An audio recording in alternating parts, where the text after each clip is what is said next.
Awesome. Welcome to HR Doctors. I'm super excited to have my guest today, Amy, join me. Amy, thanks so much for being here. Please tell us a little bit about yourself. Thank you so much for inviting me to join you today, Brent. And as I told you before, I love talking to Brent because Brent is my husband's name. So yeah, that's right. Great name, not common. As you know, I'm Amy Davies. I am the CEO of a company called First 30. And we focus on a few things, but our primary focus is on employee onboarding. So I had a thorough corporate career before this. I worked in the UK for Unilever, and then moved back to North America and worked with the Wrigley Mars organization and then industrial supply company Grainger. And then I just had to go and try to go off on my own. And that's when I started First 30 in 2020. Amazing. Yeah, I was very inspired when we first connecting as we started discussing some of the potential topics of discussion. For anybody that's kind of listened to HR Doctors before, one of the things that I feel is crucial for businesses is what I call the three pillars of a successful hire. The first being your culture, your vision, your mission, and how everything kind of drives off of that. And once you have a really strong foundation of those pieces, then your go-to-market strategy, obviously what we do in our recruitment company, becomes much easier and allows us to take those different pieces and use them as tools throughout the process to help us attract, to help us create really engaging posts. You focus on what I call the third pillar, which is how you onboard, how you train, how you set people up for success, their first impressions, all those different things. And I thought it was really, really great because it is such a critical piece for retention, which is becoming an even bigger, challenge for businesses these days. We heard about the great resignation, which I personally believe was more of the great reflection, where people took stock of their jobs and what was important to them. And so this is a huge thing that you focus on in helping businesses understand how to do that better.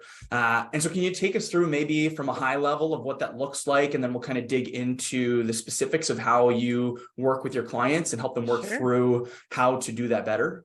Well, first of all, I absolutely love what you said there, Brennan. It just shows me and everyone how much you've really thought this through when you say the big reflection. I haven't heard that expression before, but it is so accurate. People are really taking the time to assess, like you said, what matters to them in their life, and it informs the decisions that they're making about their employer in a way that it never has before. You know, I think I'm a bit older than you, but when I started my career, you just did what your employer wanted you to do. And you worked as many hours as they wanted. You said yes to everything. And it did serve me well in my career, but I'm not sure how well it served me outside of my career. And so I'm kind of excited about what I'm seeing going on with the younger generations and the pushback that's happening. And I think the resetting that's going on right now. Well, if I could plant even two flags there real quick. One, I really felt the term when I was hearing it, the great resignation, had a real negative connotation to job seekers. And it almost absolved businesses of the responsibility of understanding that good people weren't leaving good companies. Like what they were doing was taking stock of what's truly important to them, reflecting on life, especially because of the mortality that became also apparent through the pandemic. And all of a sudden people started going like, hey, you know what? It is just a job. And so why am I staying here if I'm not aligned culturally, from a vision, from a mission perspective? Or like you said, it's another like a really interesting piece that I've dug into in the past, which is many, many years ago, people worked strictly for survival. And it didn't matter how bad the company was you worked for and how poorly they treated you. You needed a job, employers knew it, and there was no balance. It was you got paid whatever like the average person's willing to accept, and the company is going to benefit as best they can. And then that shifted where like survival was taken care of for us by our parents and by, you know, government support systems and all these different things. And then the shift went into that the technology revolution, where it now became the nice house, the nice car, the nice clothes, the vacations, you know, keeping up with the Joneses. And now we're in the social revolution where things have hugely transitioned, where there's so much visibility on what good companies and bad companies are doing, and good decisions and bad decisions, and people are able to share information so much more quickly. And so there is now a greater focus on that, like, pendulum swinging, or the scales of balance, where companies are doing more and more and more to incentivize or create that value proposition for employees. And so again, going back, I really feel that great reflection was far more, and I think it was actually guest Meg Newhouse who gave me that, or coined that term. Right. Yeah. But yeah, I mean, I really felt that great resignation was just this, like, almost negative kind of put on the employees, where they're just making a snap decision and quitting for no reason with no plan. And it's like, no, that's not what's happening. They're taking stock and they're saying, like, like, this isn't a good fit. It's not good. Mental health is a big thing. I thought it was really interesting how that all evolved, and quite recently. Yeah. And when we do bring employees into our organization, they're making their decision about how they're going to fit into that organization really, really quickly. And that has nothing, like, at First 30, we talk about the fact that first impressions matter. And so one of the ways that you can help your retention issue, if you have one, is to make sure that you are really warmly welcoming the employees that you have coming in, and setting up programs that get them engaged with the business really quickly. And one of the big reasons that we need to do that as organizations is because of what's happening cognitively to people when they engage with any new stimulus, but also when they engage with their new employer. And we're not even aware of what is going on in our brain, but it's like the moment we start interacting with this organization, our brain is taking a blueprint, a cognitive blueprint. And from that blueprint, we build belief systems. And once established, a belief system is very difficult, if not impossible, to change. Right. So they say, you only have one chance to make a good first impression. And I think what happens is companies say, oh, we didn't get people their equipment on time. They don't have a computer, but we'll make it up to them. We'll make it up to them. We'll make it up to them. And that is not possible, because immediately we've let down that employee. What we've told them is that we're not conscientious, that we're not organized, and they might start really questioning, does this company value me? Am I going to get what I need from this business? And they have so many other opportunities, because one thing, we have a labor shortage right now, right? 100%. Particularly in Canada, when so many people have retired. And you were talking about COVID. Many people took early retirement during COVID. And if you look at our population pyramid in Canada, it's very top heavy. Right. We have a lot of people who are 50 plus in Canada. And that means that when you have employees walk in the door, it's that much more important to imprint positively, to onboard them effectively. Because if you lose them, they're going to be even more difficult to replace. And to put some numbers to it, businesses lose on a voluntary basis. So this is people leaving their jobs, about 25% or a quarter of their workforce each year right now. These are the most recent stats. I think it's about 21% in Canada and 24% in the US. And about 33% of your new hires will leave within the first 6 months of working with you. Right. Wow. And if you think about how much it costs to replace an employee, about 30 to 50% of their salary, then we're really starting to realize how much it is costing organizations, how much new hire churn and employee churn in general is costing businesses every single year. And from what I'm seeing, until recently, they're doing very little about it. Well, I would even argue that your turnover cost number is grossly underestimated, that I've seen it range anywhere from 40 to even 400% of the person's estimated first year earnings. And I think a lot of companies don't truly understand or haven't maybe looked at the entire calculation that goes into what turnover costs a business. Whether you're looking at an entry point to the company or you're looking at an executive, I think no matter whether you bring in someone highly skilled and knowledgeable, there's still always going to be a period of time where they have to get immersed into the business, understand the systems. I think the further up the rung you go, probably the greater impact to the business there is of the position working or not working out. And the time that it takes to identify that, and that if turnover does happen, not only, and I use an example for easy math of somebody who say makes $100,000 a year. Let's say it takes 6 months for that person to truly like understand that they maybe are making strides and progress and contributing, but effectively up to the 6-month mark, they haven't really created a return on the company's investment, bringing that person in. So we can say there's a $50,000 hard cost on that person right there. But who's the person whose job it is to train and onboard and bring that person up to speed? In my organization, let's say that's me. And you know, I have what I might pay myself, but then I also have what I would believe is my consulting cost, my time, my opportunity, and ultimately where my greatest value is to my company. And mine is dealing with our clients. It's moving like new business forward, identifying new opportunities. And, you know, I see that time as being highly valuable. And when I take that time away from generating new business or maximizing the potential we have and invest it in training and onboarding, not only am I taking that time and investing it here, but I'm losing that opportunity cost on the back end. And so that $50,000 of hard cost easily, in my opinion, goes to 100 to potentially $200,000 to $300,000 of bringing someone on. And that's one person with one employee. You know, if you're a company that's hiring, you know, 10 or 50 or 100, or even 2 or 3 with different managers, like the costs are astronomical. And I think we just look at that physical hard cost, and it is so far from like the big picture. And so 100%, I agree that it's such a critical piece to get right, which is why, again, those culture piece foundations for me, that first pillar of really knowing who you are as a business so that you can attract the right people. And then if you do the things that you say right to make sure that you set them truly up for success, that you can minimize that risk and really save like a ton of money. Yeah, you know, the other cost to the business when they lose employees, of course, is you said it in the sense that it's their manager's job to do that on the job training, and they're losing that time.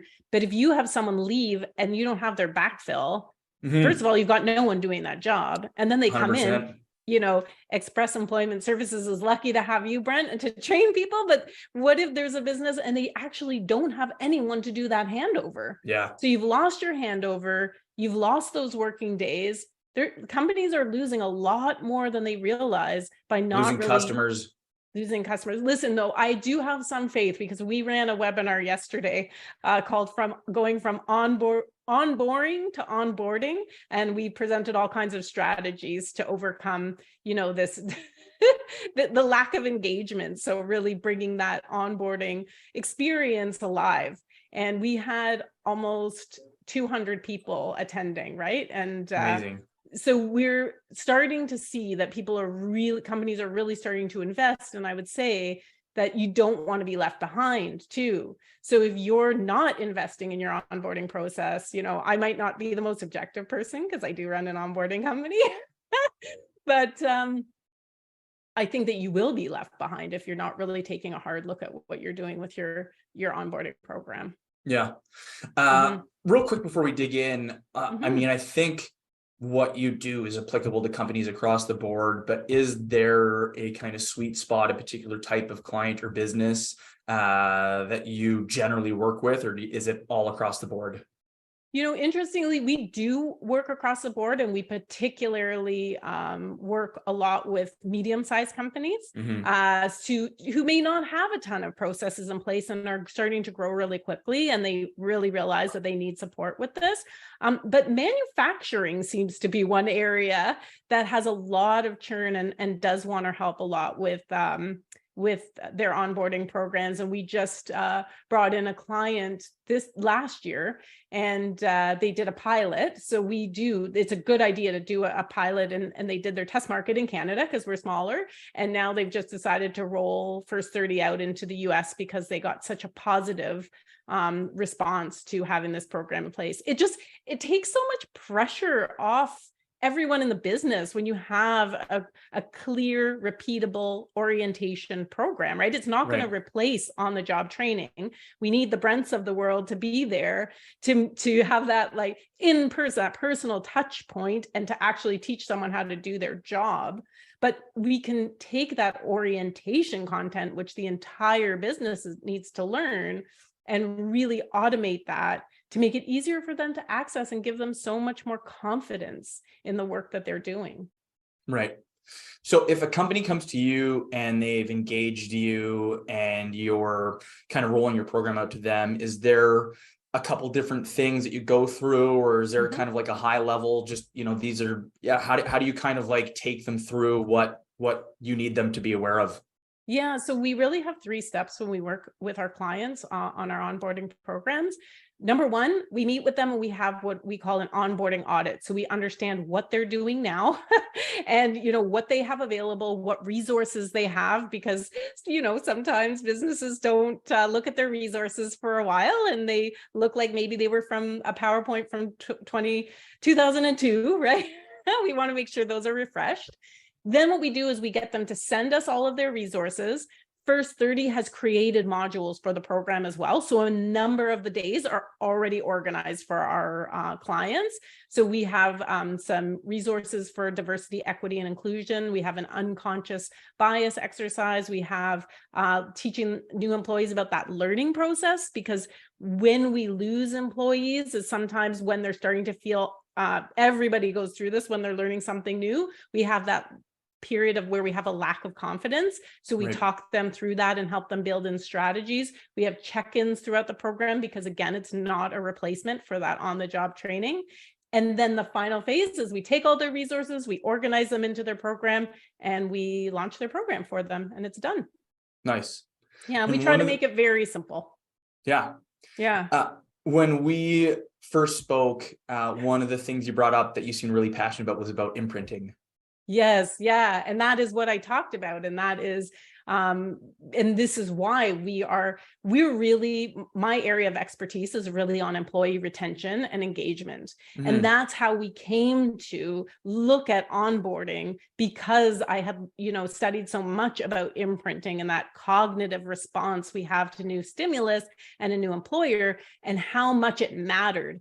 But we also we have a program that's called a retention intervention, where we come in and we'll do not research for the purpose of winning awards or anything like that, but really for the purpose of understanding what is driving the churn in your business and how do we mitigate that risk. And we really give very clear direction to our clients about what they can do for that.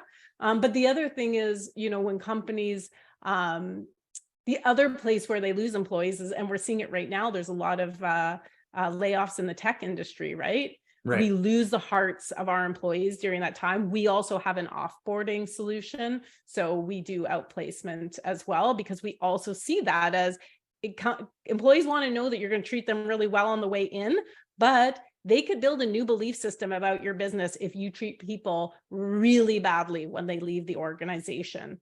So really at First 30, we say first impressions, but we are a company that focuses on the life cycle of your employee experience and really focused on driving retention. Because if you've got good retention, it means that a lot of other positive things are happening with your company.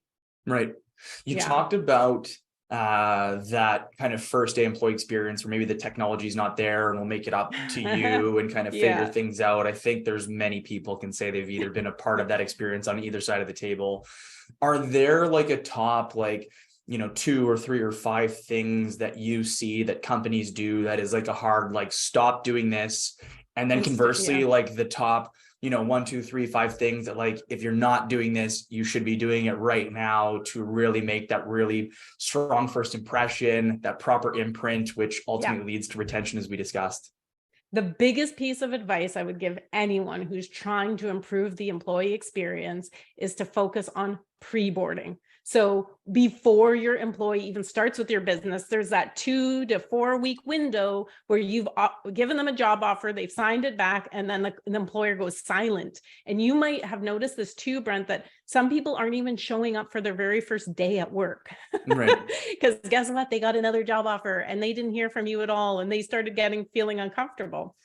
So if there's one thing you're going to do tomorrow that will cost you almost nothing, set up a buddy program in your organization. So have someone who's a peer of the person that's starting, doesn't have to be on the same team. In fact, it's better when they're not, because then they have a new person to network with in the organization that gives them a call the week before and kind of is their phone a friend for those first few weeks when they start. And I see a lot of companies make the mistake of just going silent after that job offer is signed back.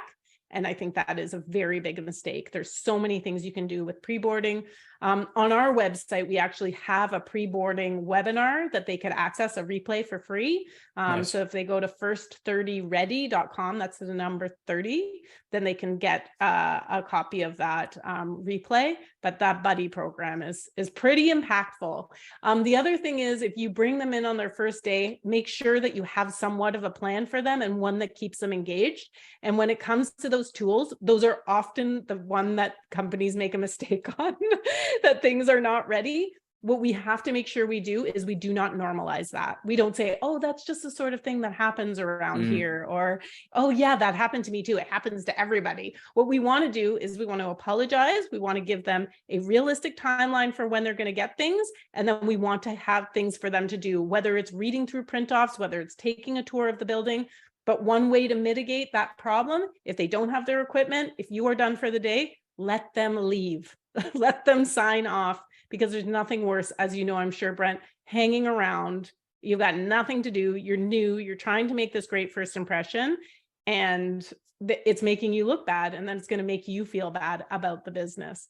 The third thing I would say is to, another simple thing, just give them some swag. Like Right. If they're a remote hire, right? Like, you could have them, everybody's drinking out of their little company logoed mugs and they're the only person that isn't. Just, drop something in the post for them. And, people have environmental concerns today, drop something in the post, like a water bottle or a mug that is durable, and they can show off on a Zoom call or a Teams call. Yeah. I think there's some really great points in there to, as I say, plant flags on. I think, especially from a recruitment standpoint, where this is an external thing that we focus on and help our clients with. I have seen it many times where the business thinks that when the offer is signed that, okay, I can take that deep breath and we're good. And it's such a pitfall or landmine to step on if you don't then take those further steps. I've had some clients that have revitalized my internal process when I saw what they did. And I was like, oh my God, this is amazing. I had one client and we now embrace this. They send this massive email to the person, but it's easy to read. It's got great content in there. Some of the questions are like, do you need anything from an accessibility standpoint? Yes. And I'd never seen a company ask that before. And I was like, that's such a great question to ask somebody. And I did that for one of my employees, and they're like, yeah, actually, I would prefer, some sort of ability to have a stand-up desk or something along those, along those lines. I was like, wow, that's, no one's asked that before in our company. And I've just assumed everyone's fine with whatever we give them. And it really opened those doors. The other was, like you said, the buddy program. We do that with every new hire that we hire here. They're going to be working on a desk or division. And if not, and they're kind of in a siloed role, we pick somebody, we connect them with them ahead of time, open that email chain for them.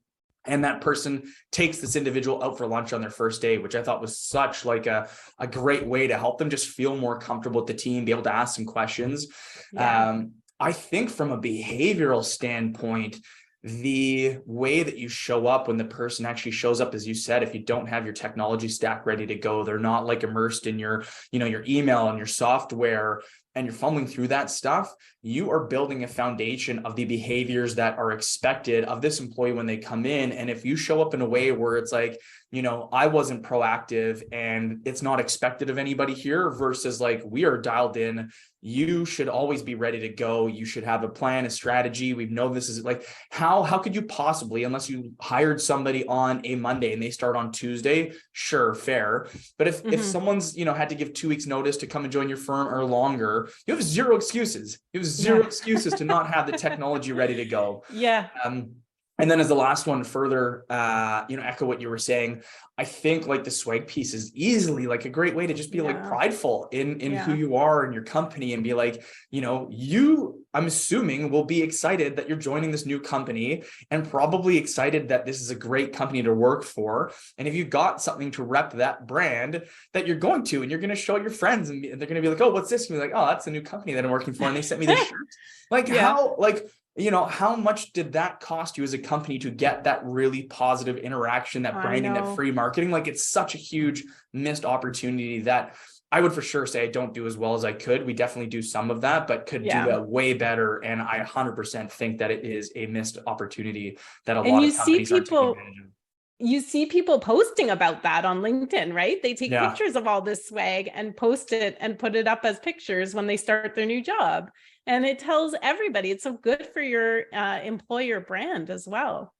One more thing I would say, and this is a tricky one, but I'm going to say it anyway. I don't know if you're familiar with Dr. Robert Hare, who's a world-renowned criminal psychologist. No. But he's actually Canadian. I think he's from Alberta. He's in his 80s now. He wrote a book called Without Conscious, The Psychopaths Who Live Among Us. And one of the things that a huge miss for companies is they tolerate toxic behavior in the workplace. Right. And they have, Dr. Hare estimates that 4 to 5% of the North American population are non-murderous psychopaths. Right. These are not people that can be reasoned with. They're not people that can be rehabilitated. And these are people who are not living in the fringes of society. They're living among us. They are really great at charming us. And they're really good at managing up. So demonstrating to the right people that they are exceptional at what they do. They're great at their own PR, but they're terrible with their employees and any of their peers that they have somehow created often this friction with. And they are parasitic in organizations. And I would say that if you have a huge retention issue, you might want to look at the company culture and the types of people that you are promoting and putting into leadership positions and your people leaders, because we are so often seeing that people are leaving because they have these colleagues that are impossible to work with, and they're working with people who are abusing them. Right. Yeah. What do you think? Do you think it's like purposeful blindness from the top down? Like, what do you think kind of enables that behavior? Is it just they're really good at hiding it, or do you think it is, I don't know, something else where it's like it's harder if we go and eliminate this person, so let's just deal with the aftermath instead? It's an incredibly complex issue. Part of it is willful blindness. So of course, there's some organizations that will do, but these are people, we're seeing a lot of documentaries on, this types of psychopaths that leave a trail of broken hearts and empty bank accounts behind them right now, right? If you go on, listen to podcasts or watch any series on Netflix or Apple TV. So there are some people that are truly fooled. They're, like I said, the reason they get promoted is because they're really good at looking passionate about the business, and they're really good at their own PR internally. But there are other companies that is part of their culture. Right. And that's a bigger shift, right? I think one of the big things companies can do is they can bring in, there's a platform called Hear You, Hearu. And this is a platform that allows people to anonymously report on bullying and harassment in the workplace. Bernard and Associates, they're a workplace investigations company. They have a whistleblower tool. I think that is actually free to access. You don't have to use these programs, but I would definitely look up something that allows your employees to report bullying and harassment, because guess what? Now people are feeling, thank goodness, so much more empowered to come forward about the type of bullying and harassment they're experiencing in the workplace. Take legal action, report the cases to the media. So there is a real incentive for companies to make sure that they are taking care of their employees and creating a safe workplace. Nice. Emotionally and otherwise, right? Right. Yeah. So important. We touched on that first piece of the imprinting and the first impressions, but holistically, the reason you do these things is from a retention standpoint, and to make sure you set that like tone in the beginning. Is there kind of like, we've talked about the beginning, is there a middle and then an end strategy that you also work with your clients and impart on them, how there's a holistic back end, which would, for me, encompass that complete third pillar? Yeah. Well, I think what we would say is definitely make that great first impression with your onboarding program. And then the second thing is, we really are big believers in running stay interviews. So many companies will wait until and run that. I hear a lot about exit interviews, and I'm like, why don't you just take one step back and start running stay interviews? So if you have a retention issue and you realize you're losing people around the 3 to 6 month mark, that should be your trigger for when you start running these stay interviews. It does help to have someone external run them for you, but you can easily train. And when we do this, we help train our clients to run stay interviews with employees, because there is a way to do it that works better than others. And it's like simple. If you want to know what's going wrong, just ask, right? Right. So that would be how we would say handle that. And of course, you can run surveys, you can run retention interventions. And then on that back end, when you have people leave the organization, we like to recommend that companies take what we call the soft gloves versus the amputation approach to layoffs. And I know not all companies can do this. And what I mean by that is, if you can, give your employees working notice and allow them to leave with dignity, to allow the people that you have left behind to say goodbye to them effectively, let them use their computer to get their resume ready, give them outplacement support, and start that immediately. You don't have to wait for them to sign off on a severance package.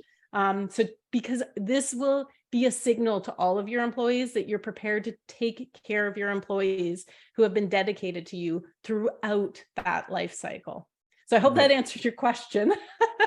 Yeah, well, you know what? It's really interesting. I can't remember where I heard it, but I think it was actually about relationships and how in like personal relationships, there is a building of trust, and that if one of the two people in that relationship uses, I actually think it was Tom Bilyeu that I was listening to, and he talked about how I think he'd been with his wife for like 19 years, and that fortunately she never had, but he has obviously over that time been extremely vulnerable with her. And if they ever fought or, were going to separate, there would be all this emotional ammunition that she could use to like break him emotionally.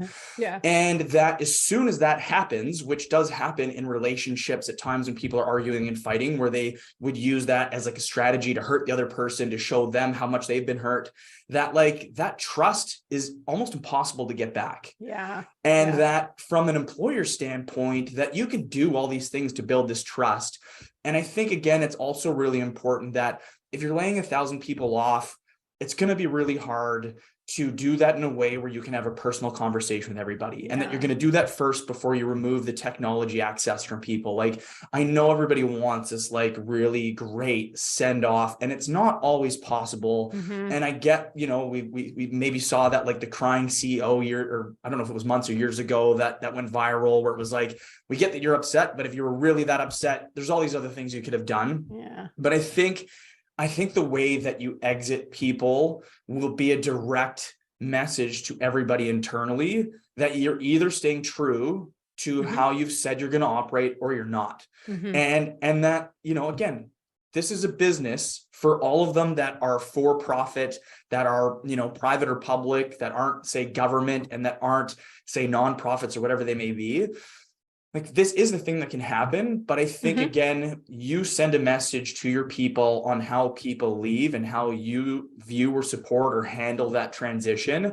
And I think if you don't do it in, I don't know if the right way or the best way. Compassionate way. Do it in a that you are going to send a message whether you want to or not. And sure, maybe if it's years down the road, but for the next days, weeks, months, maybe even years, you will not be able to shake that stigma or that feeling that, like, I'm not going to be open with Brent about the fact that I'm interested in potentially, exploring something externally, because the last time someone did that, they got let go that day, and it totally negatively impacted them.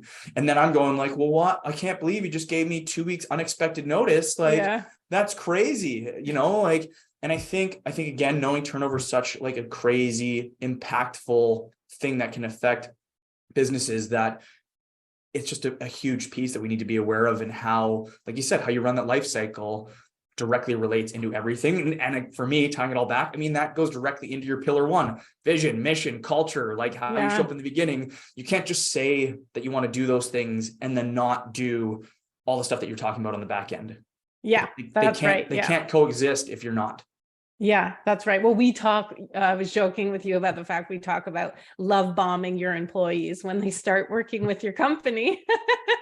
But what we want to do is we want to keep that love going, right? We don't want to just love bomb them and sort of then start like gaslighting them, right? Like 100%. You were talking about using all that emotional ammunition against them. I wrote a bit about this, and I wrote a book called A Spark in the Dark, and it's all about how to have a successful career in what I call a reorg world, where we're constantly losing and changing our jobs. And I talk about those fact that there's those people who go on these almost like they do that when you come into the organization. They love bomb you, and they go on this reconnaissance mission, I call it, and they try to collect all this information, this emotional information about you. And then over time, they kind of weaponize that information and use it against you, like you were talking about. But yeah, just keep the love going all the way through, and treat people with compassion. And I think that the rest will fall into place. Nice. And Spark in the Dark was geared towards employees. And is it months, weeks? You've got What Employees Want, which is an employer-focused book. Months, yeah. September. So What Employees Want is my next book, and that's for companies to help them with their looking at their culture and retention. That's proven strategies to retain, engage, and attract talent. Amazing. Well, I hope people stay tuned for that, and I'll be excited to take a look for myself. Yeah. Amy, it's been amazing having you on.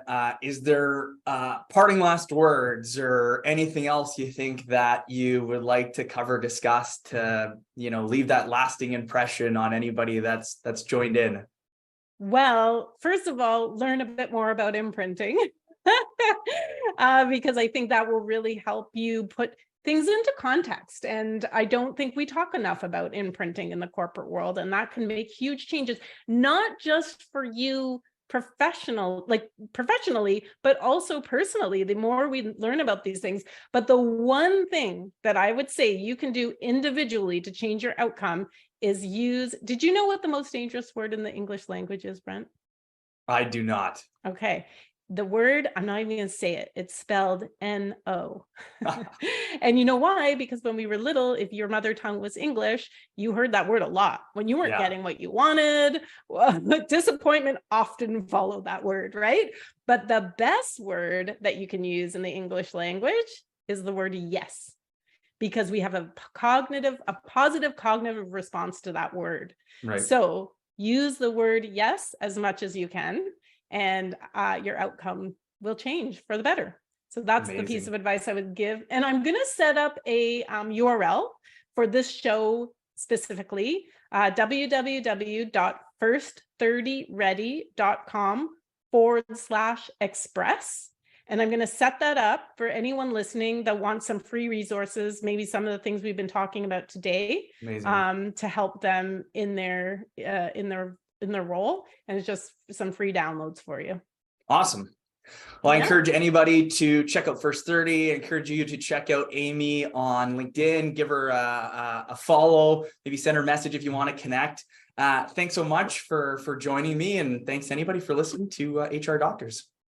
Thank you. And thanks so much for having me. And I would say that your clients are very lucky to work with someone, Brent, who puts this much thought into the employee experience. You don't always see that. And so I think your clients and your team members are really lucky to have you. Nice. I'm going to snip that and send it to them. Awesome. Thanks so much. Bye.